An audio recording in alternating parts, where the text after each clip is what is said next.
In a town where silence was survival, one woman chose to speak with action. Marla Barnes lived quietly in the Deep South until a boy disappeared and the truth came out screaming. They thought fear would keep her quiet. They were wrong. This is not just a story of courage, it's a war cry, a reckoning, a flame no hate could put out. A heroic trans woman stand against Southern hate. Let's get started. The town of Hollow Creek, Alabama, was the kind of place that looked unchanged in every photograph ever taken of it. A single blinking stoplight hung at the main intersection like a tired eye refusing to sleep.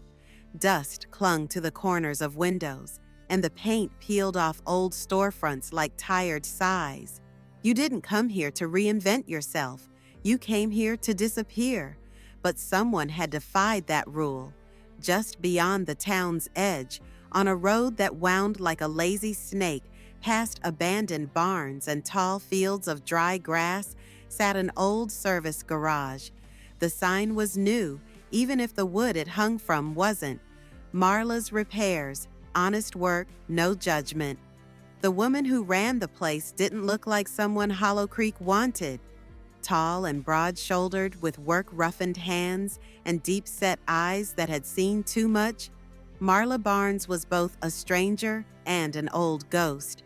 She'd grown up here as Mark Barnes, the tow truck boy who kept to himself and never fit in quite right.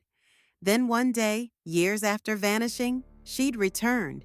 She was Marla now, no apologies, no disguise. The town didn't like it, didn't understand it, and most didn't even try. They muttered when she passed, made jokes at the diner, refused her service at the hardware store. But she stayed. Each morning she unlocked the garage at 6:30 sharp, rolled up the wide bay door, and put on her oil-streaked apron. Country music hummed low on the radio. She talked to her tools like old friends and rebuilt engines like she was praying with her hands. And in the silence, she found peace, until the day the boy came. It started like any other scorching July morning. The air hung thick, and even the cicadas seemed too tired to scream. Marla was bent under the hood of a '97 Chevy Silverado, humming along with Willie Nelson when she heard it, tires on gravel.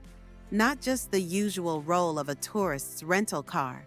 This was heavy, erratic, too fast. She looked up. An old Bronco, red and beat to hell, thundered down the road past her shop. It swerved once, corrected, then disappeared behind the hill with a howl of tires. Marla frowned. Hell's he driving like that for? She wiped her hands on a rag, unconsciously watching the rise of dust in the wake of the truck. Something didn't sit right, and then, crack, a sound like a tree splitting in half. Then the smoke. Marla dropped the rag and ran. Marla's boots pounded the gravel, heart hammering in her chest. She hadn't sprinted like this in years, not since the last time someone chased her out of town with a slur.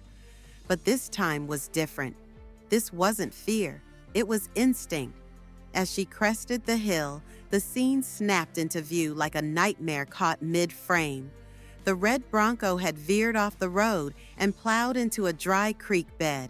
Its front end was crushed against an old tree stump, the engine bay already spitting fire and smoke like a dragon dying. The windshield was spider-webbed. The door hung open, and from inside the truck, she heard it, a child crying. Marla didn't stop to think. She tore down the embankment, lungs burning, feet slipping on the loose dirt. The heat coming off the engine was already unbearable, and the smoke made her eyes water. Through the passenger window, she saw a man slumped over the wheel, unconscious or dead. She circled to the back. The child's face appeared in the shattered side window. No older than 7, maybe 8. Blonde hair, eyes wild with panic, little fists pounding uselessly against the glass. Hey, sweetheart, it's okay. I've got you. The boy's eyes locked on hers. He froze for a second, staring at her, not just in fear, but confusion. Marla had seen that look before. It was the look people gave her when their brain didn't know where to file her. Man, woman, freak. But it passed, because kids, she knew, don't carry hate unless someone teaches them. "Help," he whimpered. "I'm here," she said, voice calm even as fire licked closer. "I need you to cover your eyes, all right? Count to 5 for me. Can you do that?" The boy nodded. Marla smashed the window with her elbow, blood spraying across the cracked glass as it gave way. She didn't care. She reached in, pulled at the seatbelt, stuck. The fire reached the front seat now, flames licking toward the dashboard.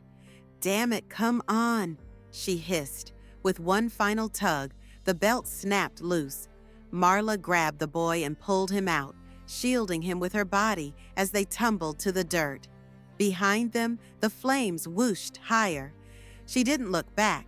They scrambled up the embankment just as a deafening explosion sent a fireball into the sky. The Bronco was gone.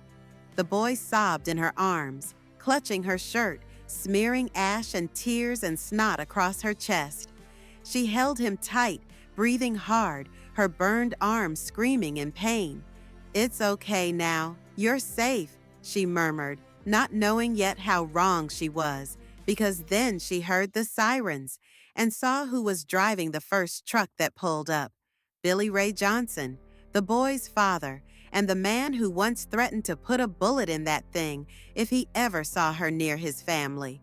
The first responder truck screeched to a halt, gravel spraying from the tires like shrapnel. Billy Ray Johnson jumped out before it even stopped, his work boots pounding the ground, face redder than the fire behind them. "Cody!" he screamed, sprinting toward the boy. The child turned in Marla's arms, still shaking, face streaked with ash. "Daddy!" Marla loosened her grip, letting the boy run into his father's arms. Billy Ray scooped him up, then looked over his shoulder at her. His expression shifted in a split second. Relief turned to revulsion. That old hate boiled up like it had been waiting, festering just beneath the surface.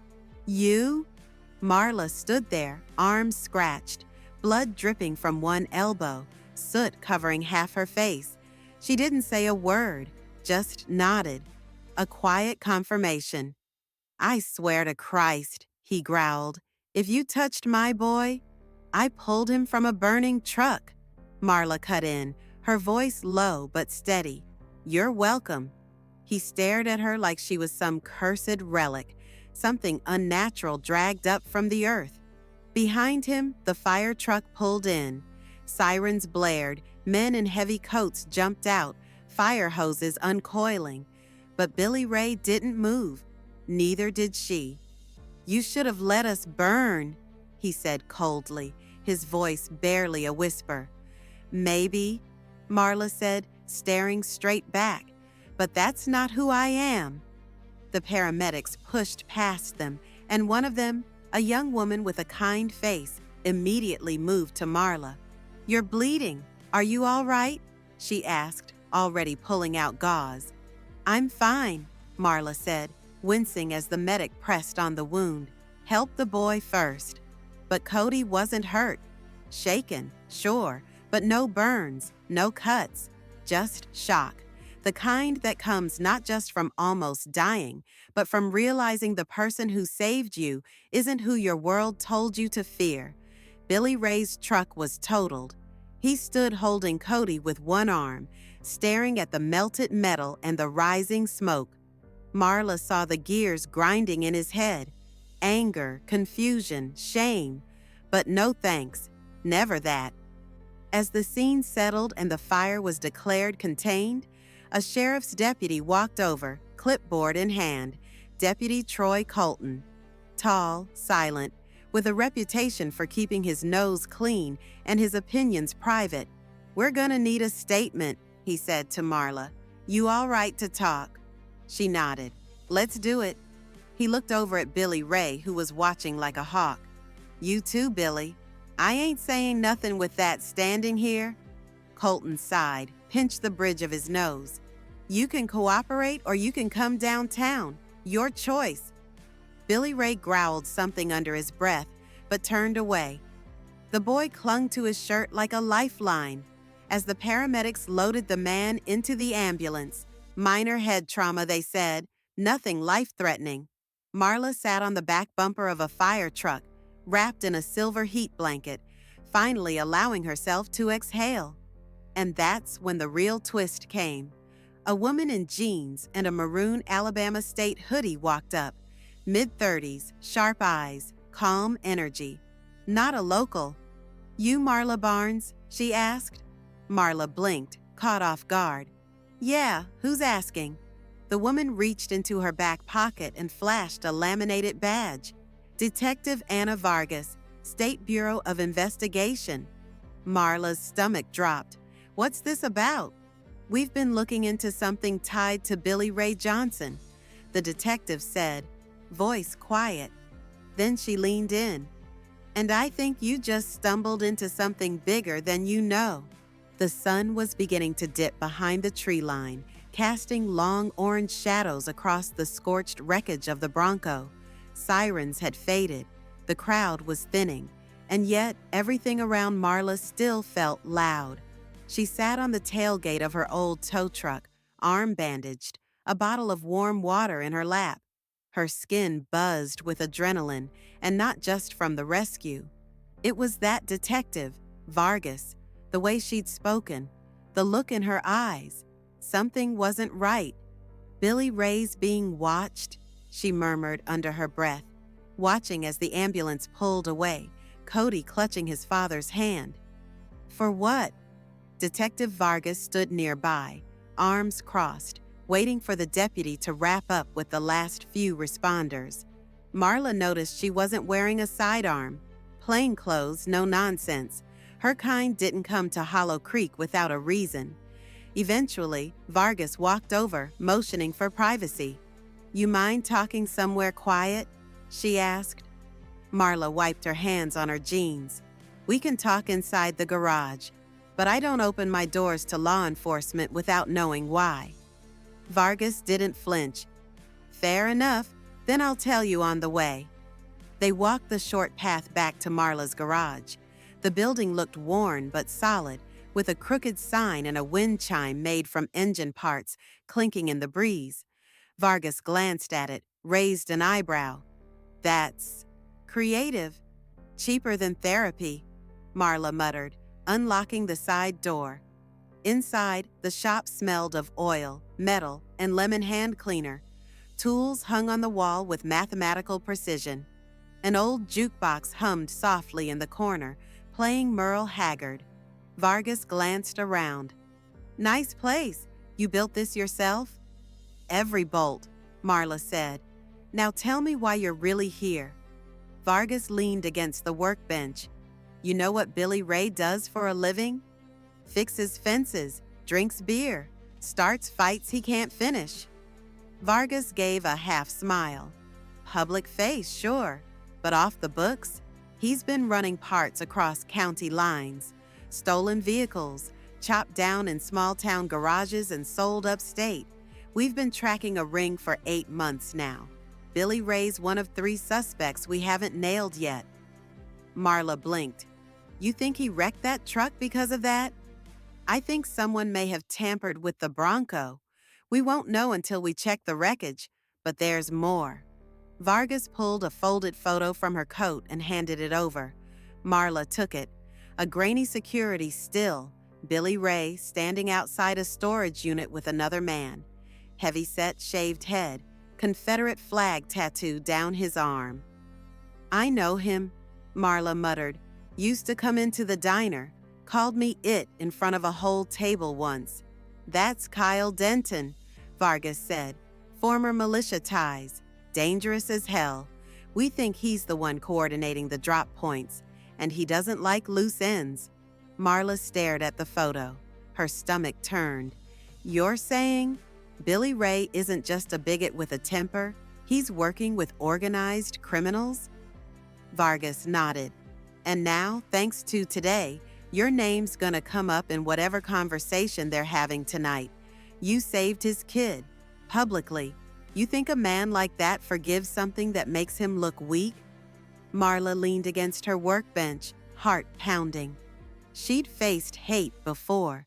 She'd lived through insults, threats, the occasional rock through her window.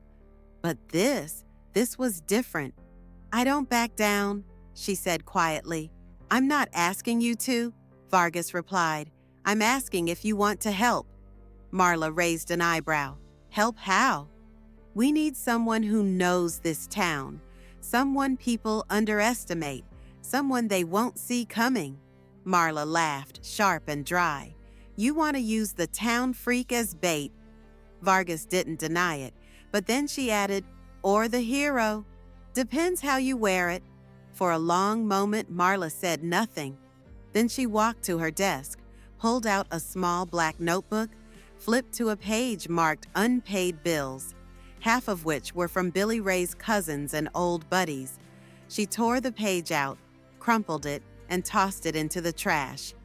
You've got 1 week, she said, looking Vargas in the eye. And if I'm going to play your game, I want every piece of dirt you've got on these bastards, every name, every address. Vargas nodded once, and somewhere outside, far off in the dusk, a crow cawed from a power line, like a warning or a challenge. The next morning, Marla found herself staring into her own bathroom mirror longer than usual. She wasn't looking at her makeup or the faint scars around her jawline. She wasn't even paying attention to the new bruise blooming along her ribs from where she'd tumbled down the embankment yesterday. She was trying to remember who she was before fear taught her how to disappear. Because this new role, informant, spy, bait, it would require a version of her she hadn't used in a long, long time, the one who used to walk into rooms knowing people were already looking for reasons to hate her, and daring them to say it out loud. She tied her bandana around her hair, rolled her sleeves up, and lit a cigarette with a steady hand. Then she walked out into the sun, into her shop, and into her new life. Detective Vargas had returned just after dawn, like she never slept. She'd brought coffee, a burner phone, and a folder thick with classified crap that probably shouldn't be in the hands of a civilian. I'm trusting you with this, Vargas said, placing it on the workbench. But if you screw this up, I know, Marla said, flipping the folder open. I end up in a ditch and you get to explain that to your boss. Inside the folder were surveillance shots, financial records, maps, and names. So many names. Marla spotted one that made her freeze. Clint Mercer. Son of a bitch, she whispered. You know him? Marla nodded slowly. He's Billy Ray's cousin. He was in my year at school. Made me eat dirt behind the gym once, 'cause I wore my sister's sweater. Well, Vargas said, he runs a scrapyard out near Route 29. We think it's one of the main chop shops. Marla sat with that for a moment. Then she looked up. So, what's your plan? You want me to just waltz in there and what? Ask for a job? No, Vargas said, but I want you to let word get out that you've got some useful information. Maybe you saw something in the wreckage. Maybe you overheard Billy Ray saying something before he passed out. Doesn't matter what. It just needs to spook them. And then what? Then, Vargas said, we see who bites. That afternoon, Marla took a slow drive into town. She didn't need to speak to anyone directly, just needed to be seen. The woman who pulled a kid from fire. The woman now rumored to have talked to cops. She stopped at the gas station, bought a pack of smokes she didn't need, said hello to the cashier, real friendly-like, loud enough for a man near the window to overhear. Said something like, funny what people say when they think they're dying. Could make a girl rich. She left her business card on the counter and walked away. 2 hours later, back at her garage, the call came in. Not to her cell, not to the burner phone Vargas gave her. but to the old landline she'd almost disconnected a dozen times. The voice on the other end was low and slow, coated in southern grease and threat. "You talk too much, freak show." Marla held the receiver tighter. "You think saving that boy makes you untouchable? You think folks won't put you back in the ground where you belong?" There was a pause. Then, "Clint wants to talk. Tonight. Bring whatever you heard. Don't bring the badge." Click. Marla hung up and stared out the window. The shadows were long now, the sun turning gold. She lit another cigarette. Vargas was pacing outside already, having heard the ring. "Well?" she asked. Marla turned to her, eyes sharp. "Looks like I got myself an invitation to hell." Night fell like a shroud over Hollow Creek. Not much moved after dark here, except coyotes and secrets. And tonight, both were out in full force. Marla pulled her pickup onto the gravel road that led to Clint Mercer's scrapyard. It sat on the edge of the woods, tucked behind rusting fences and mounds of broken steel. The sign above the gate was hand-painted and half-hanging, Mercer Salvage and Auto. The O in auto was a bullet hole. She killed the engine and waited. Her fingers tightened on the steering wheel. There was no going back after this. The burner phone in her glove box buzzed once. A text from Vargas. "Tracker is live. Mike's hot. You sure about this?" Marla typed only one word. "Yep." She stepped out into the dark. The gate was unlocked. That in itself was the first message. "We know you're coming, and we're not worried." Past the yard were towers of rusted car carcasses, stacked haphazard like tombstones. Somewhere far off, a dog barked once and fell silent. A floodlight flicked on as she approached the center of the yard. 3 men stood in a loose triangle by a disassembled pickup. One of them leaned against a table, holding a crate of stripped license plates and something that looked a whole lot like a sawed-off shotgun. Clint Mercer stepped forward. He hadn't aged well. Bigger than she remembered, with the gut of someone who drank his breakfast and the eyes of a man who hadn't trusted anyone since Vietnam, even though he'd never served. "Well, well, if it ain't the town freak," he drawled, grinning. "Heard you been playing hero." Marla said nothing, just crossed her arms. Clint jerked his chin toward the crate. "Funny thing about heroes, they don't live long around here." The second man, skinny, with a nervous twitch in his cheek, chuckled. The third, broad and silent, kept one hand near his waistband. Marla guessed he wasn't carrying a wallet. Clint stepped closer. "So what's this I hear about you having information?" Marla reached into her jacket slowly, deliberately. The others tensed. She pulled out a crumpled paper, a fake engine manifest Vargas had whipped up to look like it came from a Department of Transportation inspection. On it, Clint's name, a false serial number, and an anonymous tip box checked with a red pen. She handed it to Clint. "Saw it in the wreckage. Thought maybe it'd be worth something." Clint read it. His eyes narrowed. "That's a hell of a risk bringing this here. You trying to get me paranoid or just stupid?" "Maybe both," Marla said. "Or maybe I'm just tired of people like Billy Ray thinking they're untouchable. You boys never cared for me. No surprise. But now he owes me, and I want my payment." Clint looked up, a slow smile spreading. "Oh, I get it now. You want in." Marla raised an eyebrow. "You want a piece of the pie," he continued. "You think saving that brat makes you one of us now? Like we'd cut you in just 'cause you played nursemaid? Cut me in or cut me out," she said, taking a step forward. "But don't waste my time." Clint laughed, loud, ugly. "You got some nerve, I'll give you that." Then, just as quickly, he stopped laughing. "I also got ears, Barnes. Word is, you've been chatting with a lady cop.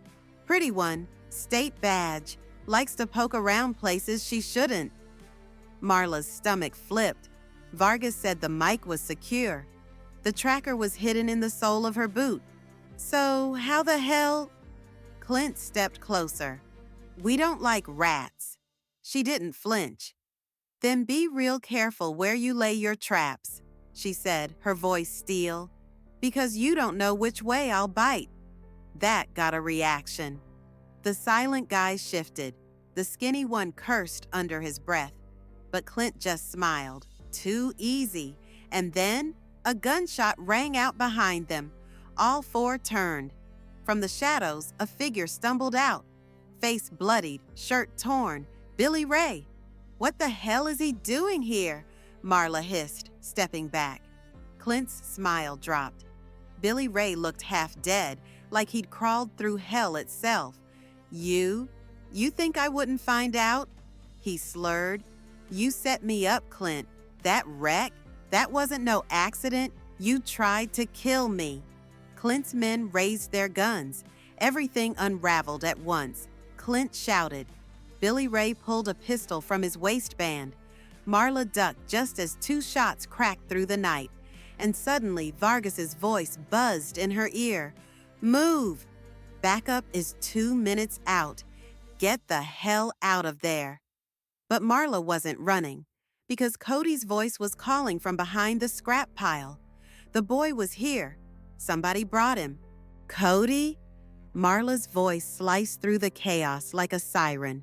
The boy's cry came again, smaller, closer, somewhere behind the piles of crushed metal and rusted-out Fords. Billy Ray screamed something unintelligible and fired again, this time hitting Clint Mercer in the thigh. He dropped with a howl, blood spraying across the dirt. The silent man raised his gun toward Billy Ray, but Marla didn't let him finish. Crack! She grabbed a rusted wrench from the nearby work table and threw it like a hammer. Direct hit to the man's wrist. He screamed, dropped the weapon, and Marla was moving, running through towers of scrap, past oil drums and old bumpers, heart hammering in her throat. Cody, where are you? I'm here, the boy's voice sobbed. I can't get out. It's locked. She followed the voice to a half-crushed van wedged between two wrecks. The sliding door had been chained shut from the outside, a makeshift cage, fresh tire tracks in the gravel. Someone had brought the boy here as leverage or as insurance. Vargas hadn't warned her about this. She yanked on the door. It didn't budge. Behind her, shouting. More gunfire. No time. She grabbed the crowbar from her belt and slammed it into the chain. Once, twice. The lock snapped. The door creaked open and Cody scrambled into her arms, filthy and crying. She pulled him close. Are you hurt? He shook his head. They took me from my house. Said Daddy owed him. Said I was gonna pay the price if he ran his mouth. Marla's jaw clenched. She lifted him into her arms, turned, and found herself face to face with Kyle Denton. She hadn't seen him earlier, but there he was now, towering, grinning like a man on the edge of violence. Well, ain't this poetic? He sneered. The freak and the freak's little prize. That boy's a debt, and debts get paid. He raised a pistol, finger curling over the trigger, and Marla didn't blink. She stepped between Kyle and Cody, arms spread wide. You want to get to him, she said. You'll have to go through me. Kyle cocked his head. That's the plan. Crack. Blood sprayed across Marla's face, but it wasn't hers. Kyle dropped to the ground like a puppet with cut strings. Behind him, Detective Vargas stood with her sidearm raised, breath heaving, eyes wide. Took you long enough, Marla gasped. Traffic, Vargas deadpanned. Sirens wailed in the distance now. More of them, flashing lights flickering through the trees. Vargas rushed to them, checked Cody, nodded. We've got a safe house ready. Marla didn't move. She was still staring at Kyle's body, still shaking. I didn't think I'd survive this, she whispered. You didn't, Vargas said gently. Not the version of you that got pushed around, kept her head down. You're damn right I didn't. Later, under the sterile lights of a field medic tent, Billy Ray was patched up and cuffed to a gurney. His eyes were sunken, exhausted. He looked at Marla with something unreadable. Regret? Bitterness? Both? You saved my boy again, he muttered. She stood in the doorway, not smiling, just present. I didn't do it for you. I know. He looked down. Then quietly, barely above a whisper, I was wrong about you. She stepped into the light, hands still raw from the fight. No, she said, you just finally saw me. By dawn, the scrapyard was surrounded. Clint Mercer was arrested. Kyle Denton was zipped into a body bag. The ring was broken, the silence shattered. And Marla? She went home, washed the blood off, looked in the mirror again, and didn't flinch this time. A week had passed since the scrapyard lit up like a war zone, since blood hit the gravel and truth hit the wind, since Marla stood between a child and death and didn't blink. Now, Hollow Creek was quiet again, but it wasn't the same. The bar down by the old mill, once a haven for men like Clint Mercer, was shuttered. Vargas had followed the paper trail all the way to Birmingham. Half the stolen parts network had gone belly up, and a few sheriffs in nearby counties were being reassigned quietly. Billy Ray sat in county lockup awaiting federal charges. And Cody? He was living with an aunt in Tuscaloosa for now. Vargas said he asked about Marla every day, drew her pictures, called her the woman with fire in her hands. She kept those drawings folded in her back pocket like holy relics. The garage was busier now, too. Maybe it was curiosity, maybe gratitude, or maybe people just finally saw her for what she was. Not a spectacle, not a mistake, but a force. Marla didn't advertise, never had. But folks came. They waited longer, tipped bigger. Even the ones who still flinched at her voice or stared too long at her hands, they came back. And that was enough. She fixed engines the same way she lived, piece by piece, no shortcuts, and no apologies. That Friday night, Vargas stopped by. She leaned in the doorway with 2 bottles of root beer and a manila envelope under her arm. Place looks good, she said. Word is the mayor wants to give you some kind of community service medal. Marla snorted. They can keep it. I don't need a ribbon for doing the right thing. No, Vargas said, but sometimes it's not for you. It's for the kids who see you get it and realize they can be you. She handed Marla the envelope. Inside, a court document, a formal declaration from the county, recognition of Marla's ownership over her land, her business, her name, stamped, signed, sealed. No more legal ghosts from her old identity. No more loopholes for the good old boys to exploit. She was Marla Barnes, under the law, in full. Finally. Later that night, she stood behind the garage, smoking by the wind chimes. The sky was wide open above her. Stars wheeled slow. Somewhere nearby, a cicada shrieked, drunk on spring. The fireflies were back.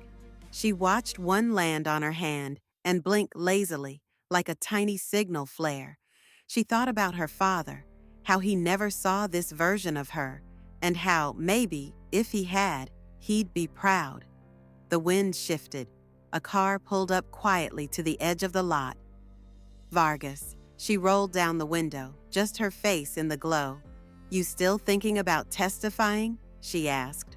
Marla took one last drag from her cigarette, flicked it into the dirt. I'm not thinking, she said. I'm doing.